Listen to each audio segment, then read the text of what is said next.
So, Paul, welcome to Write with Impact. Nice to be here, Glenn. So, Paul, we're going to talk about your writing process, why you write, what you write about. I think you got a lot to talk about, but before we do that, tell us a little bit about yourself. Yeah, so right now we're both living in Taiwan. I moved here about 3 years ago, ended up meeting someone, now married. But prior to that, had left my corporate consulting career of almost 10 years and went to work on my own as a freelancer. And that freelancing path evolved into something a lot more interesting, which we'll probably dive into today. And along that journey, discovered writing as something that, one, really brought me alive, two, helped me connect with the people I wanted to connect with, and three, made my life better. So excited to dive in and talk about the details of writing. Yeah, that's great. Yeah, so when did you start to write? So we all write in school, right? I think the first thing I remember writing, just for the sake of writing, was this article I wrote about a classmate. I thought she had this really entertaining story about how she was a safety patrol officer in college. And I kind of wrote this satirical, joking, but also serious article with these quotes. And I just remember getting lost in writing this, and it was really fun. And we published it in this newsletter that my club was putting out. And I never really thought anything of it. But looking back after this, there were many other instances of small things I wrote, either to entertain myself, get a laugh, to make sense of things I volunteered for in work. And it was really the start of something which took me a long time to figure out, but now I know that's quite obvious, is writing is core to how I like to orient to the world. Right. And what about since you left the corporate world, you've been doing a lot of writing. How, where did you get started? I understand you wrote on Quora and maybe had a blog. Just tell us a little bit about, what you've been doing for the past few years and how you've been building your writing and your platform. Yeah, I'd always been around the edges of writing, but more in a half serious. I get engaged in the Tumblr scene, probably, I don't know, 2005, 6, 7, 8. Starting a blog with a bunch of friends in college, just resharing stuff. Uh, and then I think what took writing to the next level for me was dealing with illness. I got sick with Lyme disease in the US when I was about 27 years old. And that was a battle of about a year and a half of really dealing with some confusing symptoms, some frustrating hospital and medical system experiences, and then a healing process. And it really kind of knocked me off my horse. And writing was the way I figured out how to express myself, both share some of that vulnerability for me as a man who didn't really know how to do that. I didn't really see a lot of people being vulnerable and how to do it. So I kind of had to figure that out on my own. And writing was a way to say both, hey, I'm struggling and I'm suffering, and here's what it feels like, and here's how I'm thinking, here's how I'm dealing with it, here's how I'm processing it. And also at the same time, I injected a lot of humor and fun and nerdiness into that same writing. And I think doing that over a series of a year and a half, people kept giving me feedback. You're actually pretty good at this writing, Paul. Have you ever thought of doing more of it? So I think it was that boost and just enjoying the process that kept me going. And after that, I started doing small things like writing on Medium, writing on Quora, just answering questions, writing on LinkedIn. And it really was a really slow but steady and consistent thing I kept doing. And it wasn't anything I was incentivized or paid to do. It was just something I really had to keep doing. Right. Right. And what let's see, tell me about your writing process. I mean, how do you come up with ideas? um, how do you write your first draft? Do you outline? Just tell us a little, take us into your studio, and how do you write? Yeah, so it's evolved over time. It's gone from no process to more process now, and also a meta process of thinking about what am I doing. Uh, I think at the beginning, it was really my curiosity that drove me, my desire to make sense of the world. And that worked for me. And I think it works for some people, but not everyone, right? I think there's this first phase where you kind of need to brute force yourself through an initial period of writing because you have to deal with the shame, the embarrassment, the insecurity of saying, what will people think? Turns out when you don't really have an audience, nobody thinks anything because most people aren't reading it. And what you get mostly is positive feedback. Like the random person, it's like, I really resonated with what you were writing, or hey, you should keep going. Have you gone deeper on this? And yeah, Quora was great for me because Quora gives you questions, it gives you prompts. So I think the hardest thing for people initially is, what do you write about? Well, just go on Quora and search stuff you're curious or interested in or know about and just start answering questions. So I started answering questions about like getting into college, applying to grad school, breaking into consulting, how consultants work, basically things I knew. So I think it's important to start with what you know. Um, and then along the curiosity thing, I say, like people ask for writing hacks, right? And I say the easiest way to find interesting things to write about is to read a couple hundred books. And I'm only half joking there because what people who write and create know is that you need to actually absorb enormous amounts of information. What you're really doing is remixing ideas people have already came up with and applying it to how you're seeing the world, or an interesting way of how you're seeing the world. So I think the curiosity is a really big part of it. And I'm happy to go into more detail, but we'll pause there. Yeah, no, that's great. I love that. Have you read 200 books or hundreds of books? Probably, yeah. Uh-huh. I haven't kept track. It's probably, I don't know. If I Right, had to guess, it was 250 to 500. I have no idea. right. Are But you couple things. First of all, what do what kind of books do you read that give you the inspiration, or the content that sort of gives you ideas that you need?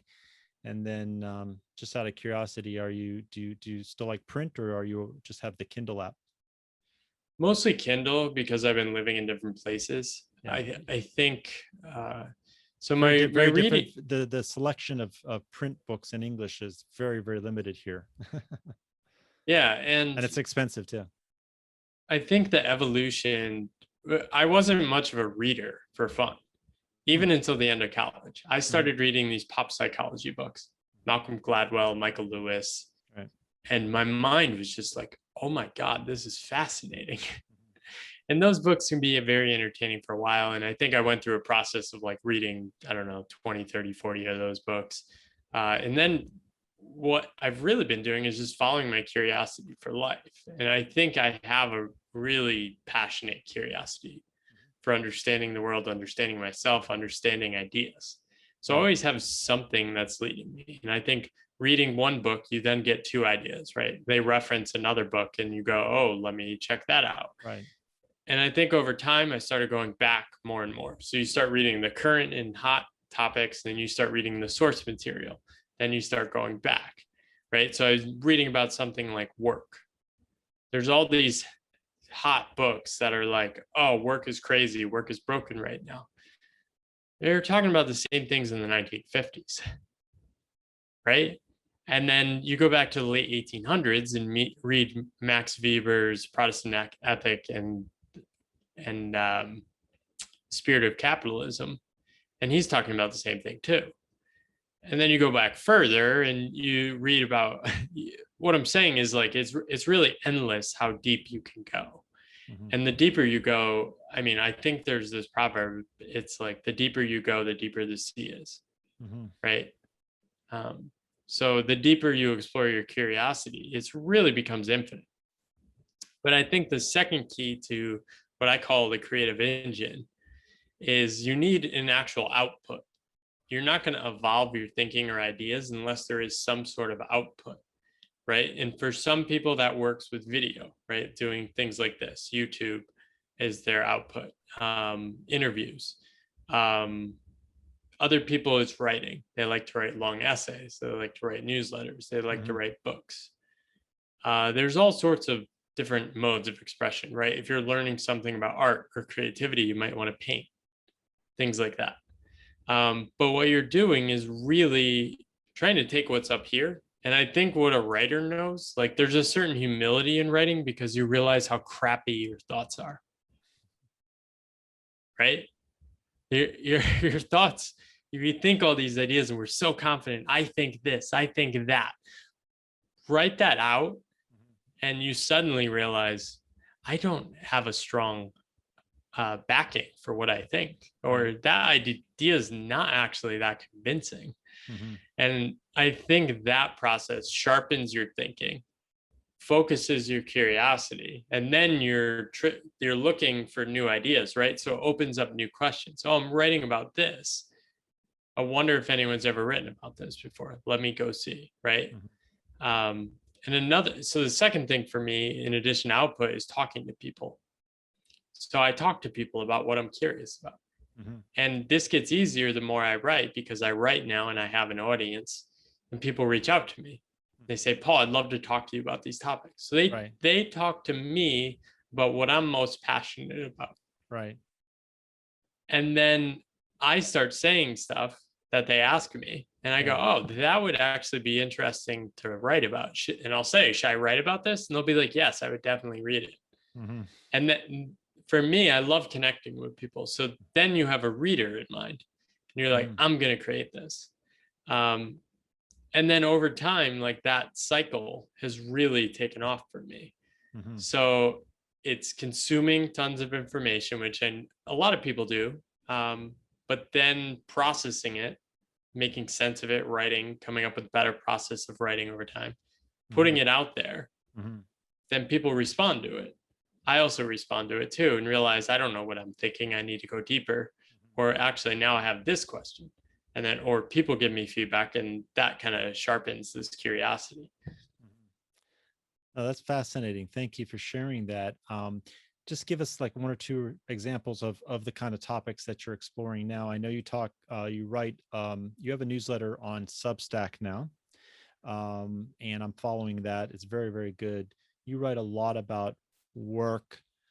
Tell us a little bit about sort of what the topics that you're covering in your newsletter, but also you have a podcast where you interview people who are just completely reshaping how they're working and living, and you're doing that yourself. So give us a little insight into the experiment called Paul Millard. I hope I didn't offend you by saying that, but you seem to be constantly sort of experimenting and trying to learn and figure out, what works best for you, and then also trying to share lessons from that. And also you seem to be continuously, as you described, genuinely learning from others like Henry Thoreau. Am I getting the name right?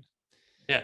So is it Henry David Thoreau? But anyway, I'm rambling a bit. I'll let you talk. I'll hand the mic over to you. Yeah. I mean, there's countless of people I've learned from. I think I'm doing two things at once. I'm exploring my own life based on what I'm learning. And that forms a sort of virtuous loop. And I think the high level question I'm exploring is what is our relationship to work in the modern world and why are we this way? Right. So, what I mean by that is why do we work in a job and then decide where to live and then decide who we hang out with based on where we work and then decide how much stuff we buy based on our salary that's based on that job, right?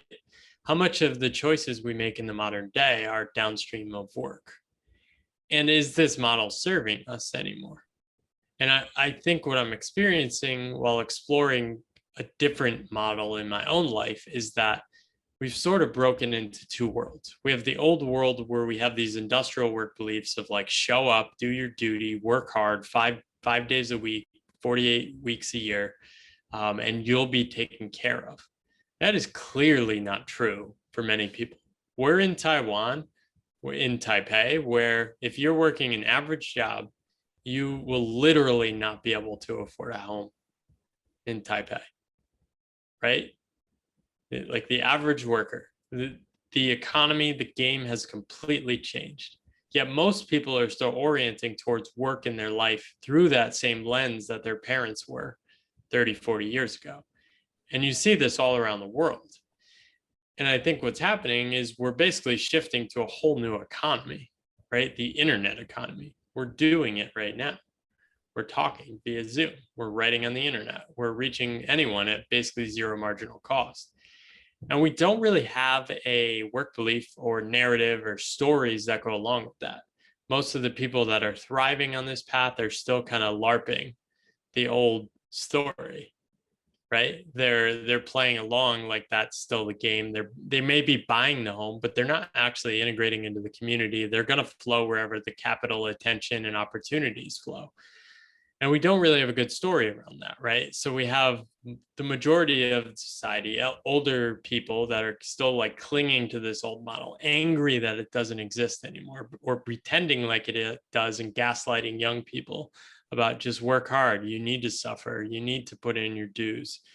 And then increasingly, people are just opting out of that. So yeah, I mean, I could go on, but that's the central theme I'm pretty fired up about exploring. And I don't know the answers, and I'm trying to figure out some things in my own life. Right. No, it's a fascinating journey that you're on, and I welcome others to to join Paul on it, because you put yourself out there pretty honestly, and I think it takes a lot of courage to do that, right? So yeah, let's get back to writing a little bit. Tell us more about the process of how do you maintain a weekly rhythm, or whatever your rhythm is. It seems like you're publishing at least one article a week. Tell us a little bit about your system, or your how you stay disciplined.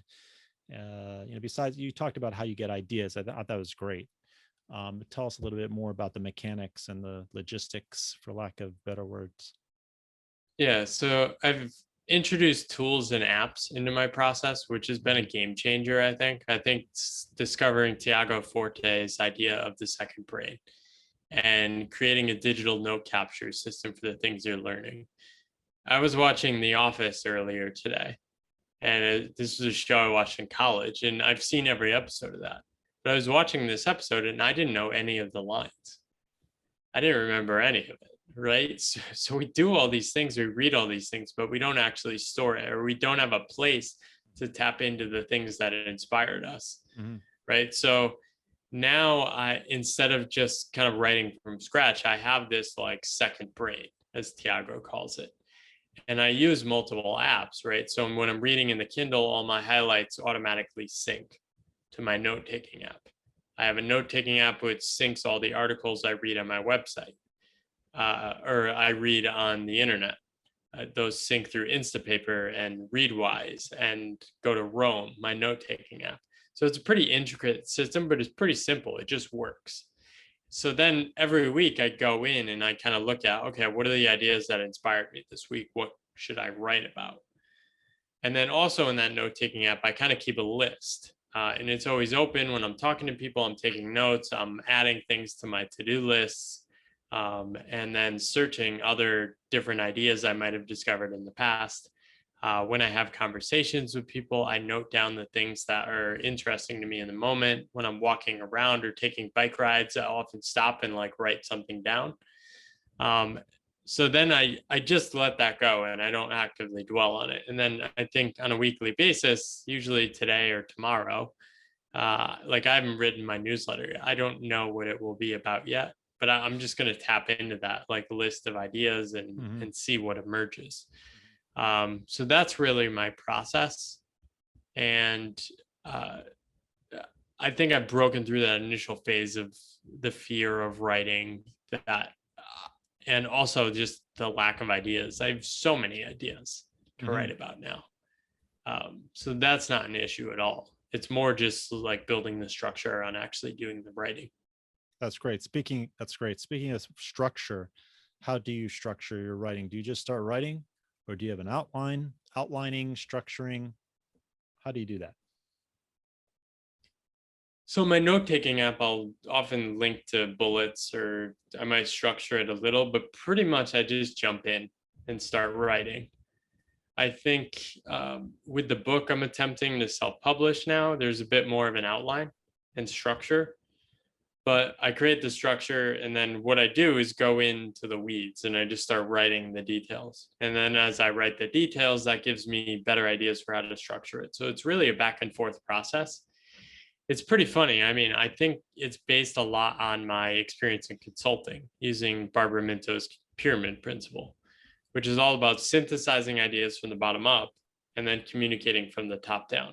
So I'm really doing those two things over and over again simultaneously anytime I write. I'm going into the weeds, going into rabbit holes, looking up information, pulling from just trying to get the ideas out of my brain. And then I'm going up a level and saying, okay, how does this connect? What is the story here? How do I pull from piece to piece? And then as you progress, I think I start taking models or ideas, or like there's literally moves you can pick up in writing, right? Like introducing a topic in this way, introducing it like this, intros, transitions. And I do a lot of that through just reading others, how they write about writing. I'll take essays and kind of highlight them and see what different structural things they do. And yeah, it's something I've started to take more and more seriously over time. Right. How do you edit your own work, or do you hire an editor somewhere? I'm I assuming you're like me, that you write and you edit. You edit, you write. I mean, it's all, you all do it self-contained. You do it yourself. Yeah, I definitely lean more on the like just ship things. And I probably could lean more in the other direction. I've always been just in the mindset of like just ship. That didn't always work in the corporate world, where people are terrified of making mistakes and basically will just water down everything just to avoid making a mistake. So I Yeah, I don't know what you're talking generally, about. I really don't know what you're talking I about. generally just go and hit publish, and I probably make some mistakes, but most people don't mind. Hmm. It's probably fine because, like, the people that want to read perfectly polished stuff, maybe they're not my audience anyway. Right. Um, but yeah, I typically will go back and read something right before I publish it, and then I edit over time too. People, if I have new ideas, I'll go back and update essays. I think with writing the book, I'm probably going to hire an editor. I have a couple of friends reading the book as I'm going and providing ideas and minor mistakes. Hmm. But yeah, that's generally how I do it. Great. Um, what So how do you, I understand also you have published courses. So, to me, that's a writing exercise, right? So how did you write your course? If that's the right question. It's a similar process to how I write the written word, except I'm probably adding in slides or presentations or screen shares in addition to what I'm doing. And that's all background from consulting, which, I mean, in consulting, you learn that the best presentations start with writing and a structured logic, structured communication. But yeah, it's the same thing. I think I tend to be just go into the weeds quicker. And that's just my own style. I know other people that like to start with a perfect structure and everything really mapped out from the beginning. I like going into the unknown. It's fun. Figure it out as I go. Right. What was your course about?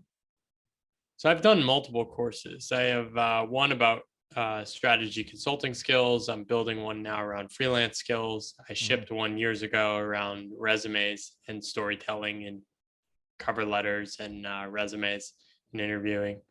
I've also done one around shifting to self-employment and launching creative enterprises. But yeah, I mean, the biggest two I'm focusing on now are probably the consulting skills and then freelance consulting skills, Hmm. which which are probably the areas I'm strongest. And those have helped me basically pay the bills to fund my writing habit. Hmm. Hmm. That's great. How do you market those and really link, how do you write? What do you write around that? What kind of copywriting material do you produce, and what kind of recommendations do you have around, how you do that? How do you write for marketing or do marketing writing? I don't know how you describe it. The terminology Yeah. is. So, I mean, I learned from others. I think marketing writing is a bit different. You're really writing, okay, here are the pain points. Here's how I'm going to solve them. Here's where you'll end up, right? You're trying to paint a clear story, Mm-hmm. and it's flipping the perspective, right? When you're tailoring a landing page, you're making the reader the hero of a story. Whereas when I'm writing, I might make myself the hero of a story or some other idea the Mm-hmm. hero of the story. But yeah, I mean, there's a guy, Julian Shapiro, that writes a lot around digital marketing, copywriting. His guides are fantastic. I mostly used his guides to write. And then articles I wrote helped get SEO traffic. And basically, that drives a lot of traffic and following and a newsletter, email marketing, all those things. It's all similar principles. Structuring ideas, communicating clearly, and it's something I'm able to do well, and it applies to so many aspects. And it's really cool as I'm exploring this different path. The fundamental skill is sense making of ideas and communicating simply, persuasively, and in a way that actually makes sense and enables other people to take action or do something with it. All right, that's a very good, concise summary of writing. I like the way you use, sense. You said sense making of ideas. Is that what you just said? Yeah. Okay, Yeah. that's interesting. I've never heard it described that way. Did you make that up? I think other people have made it up. I mean, there's a guy, Daniel Schmachtenberger, Jordan Hall, that talk about sense making, right? So it's really this meta process of thinking about your thinking. And I think that's what I'm talking about. It's really starting with this idea that you don't actually know what you think. And that is really hard for people. A lot of people want to write because they want to just like tell people what they think. As a writer, I think if you're going to take it seriously, you're going to, it's a little dangerous, right? Because the ideas might take you to blow up beliefs you held dearly, right?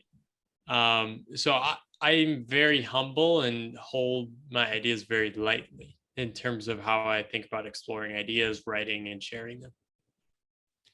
That's great, the way you described that. I'm just sort of mulling on that and chewing on that. And um, do you discover? Is there just a lot? It's a process of discovery. I mean, there's a lot of. So you said sense making of ideas. That makes sense. I like that. That's logical.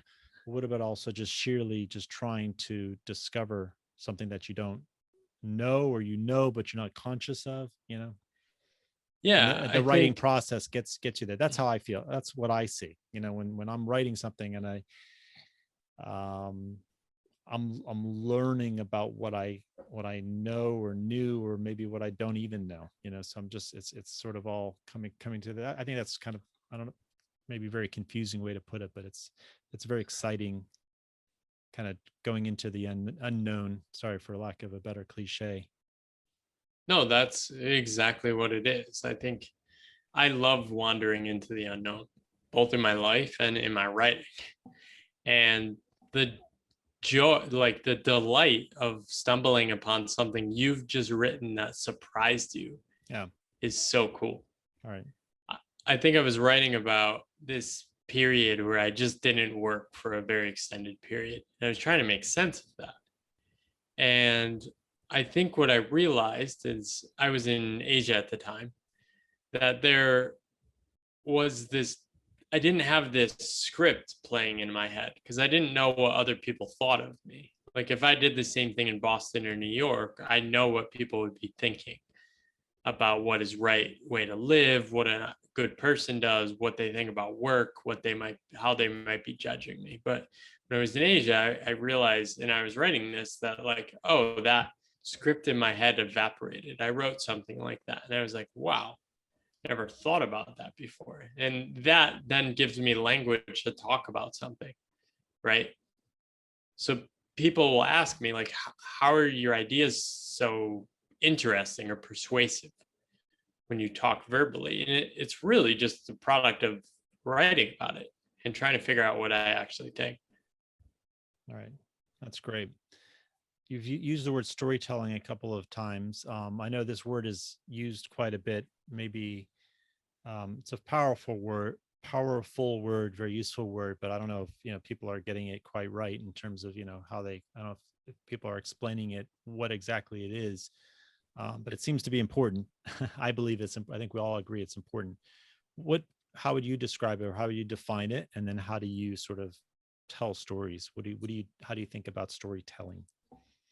Yeah, so there's probably something human about storytelling that just lights up our brain, right? And we've been doing it forever. So I think there's formulas to do that, right? Like you follow what Pixar does, or movies, or famous authors, the hero's journey, different mental models for thinking about this. And you can backwards out like that kind of story that will excite someone, right? Um, but I think the way I think about story is even simpler than that. It's really just connecting ideas in a way that flows with the reader, right? A reader says, I want to keep going on what I'm reading, right? A story can be connecting three facts in an interesting way. It doesn't have to be a mythical story about a journey to an outer world, etc. So there's different kinds of stories, right? I'm talking about storytelling at a very simple level of trying to connect ideas in a way that makes sense.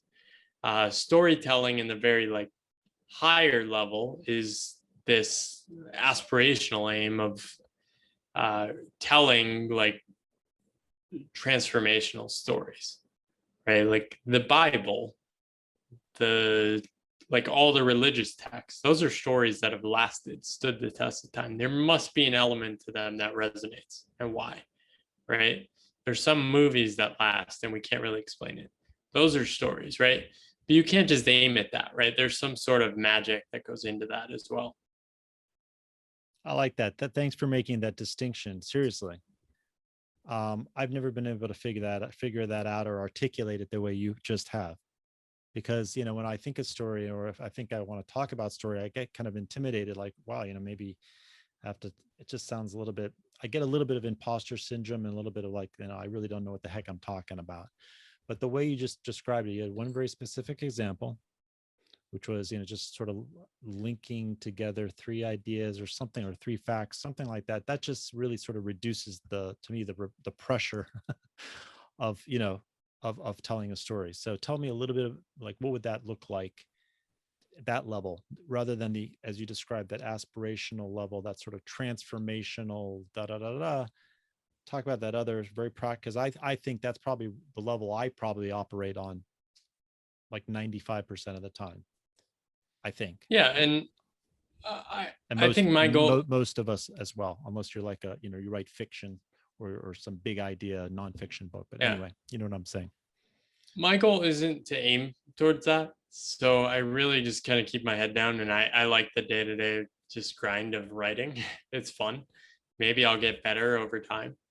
But what I'm talking about is, I mean, a very like at the simplest level is I'm gonna get an apple, I'm gonna get an orange, and I'm gonna get a banana. I got fruit at the supermarket, right? That's a story. So it's just a structure, right? Those three things make sense, they flow, and they fit with the higher level story of I'm getting fruit at the supermarket, right? And then, I mean, there's different tactics. I think to make a story persuasive, you can use different techniques. And I think one of the best books I've read around this is Creating Memorable Content from Carmen Simon. It's called Impossible to Ignore. And she talks about persuasion, which is basically how do you create a memorable message? And at the core, it's really around storytelling tactics. So one of the things you could do is add sensory details and then place it in time, right? So compare like June had wine at the beach, right? And compare that to June unpacked her bags, and as she was uh, embracing the smell of this tropical island that she had stepped out on, she was smelling coconut, right? And she peered out, and the sun was going down. She yelled to her husband and said, "Hey, let's go out and enjoy this." Opened up a bottle of red wine. It was a bottle they had brought from Italy that was from their honeymoon. They had been saving it for a year. They said, let's drink this in a year. It will be a memorable occasion. They pulled it out. It was red. The red was equal to how the sun looked as it was going down behind the clouds. And they looked at each other and said, wow, isn't this perfect? Right? So all that is adding like sensory details in a timeline. So that's a very basic technique. Did you just make that up? Yeah. That's amazing. Okay, that's really truly amazing. Seriously. Have you considered writing fiction? Not yet. People have pushed me to it. I think I need to get this nonfiction book out there. Yeah, sure. But yeah, I mean, fiction is just scary, right? It is Yeah, that higher level storytelling, that's and right. imposter syndrome kicks in. But Right. I think it'd be fun to do something around like this digital nomad archetype, Right. right? If somebody is carving a new path, it might be an interesting way to tell it because then you can play with the facts and storytelling a little more creatively. But yeah, yeah, in the future. I I don't think I'm there yet. Right. That's great. So you have a podcast, you have a Substack. Tell us, how do we find that? How do we find you? Yeah, boundless.substack.com. Also on Twitter, pretty actively, P_Millard is my username. If you search Paul Millard with a D at the end, Mm-hmm. you can find me pretty easily around the web. I write on think-boundless.com. And yeah, those are the different ways to find me. I think writing is the most consistent thing I do, and I respond to everyone that reaches out. I love that ongoing conversation, and those are the best ways to connect. That's great. And if you had sort of one piece of parting advice for writers out there or aspiring writers, and I know a number of those, for some reason they're just not getting started, what would you suggest to them?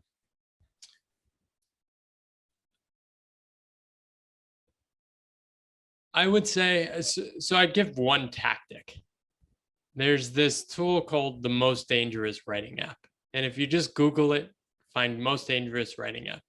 You can set a timer for 5 minutes, and if you don't stop typing, it'll disappear. So you'll be forced to basically just keep moving on the keyboard. Do that, and then be honest with yourself after that if you actually want to keep writing. Once you realize you can just get the words out and you need to just sit down and do it, keep going. But that voice that's telling you you want to create is never going to go away. And I think most of us have it. And I think it's imperative on all of us to make sure we don't kill off those voices and fight for it and keep that creative energy within us alive. That's very inspiring. Thanks a lot, Paul.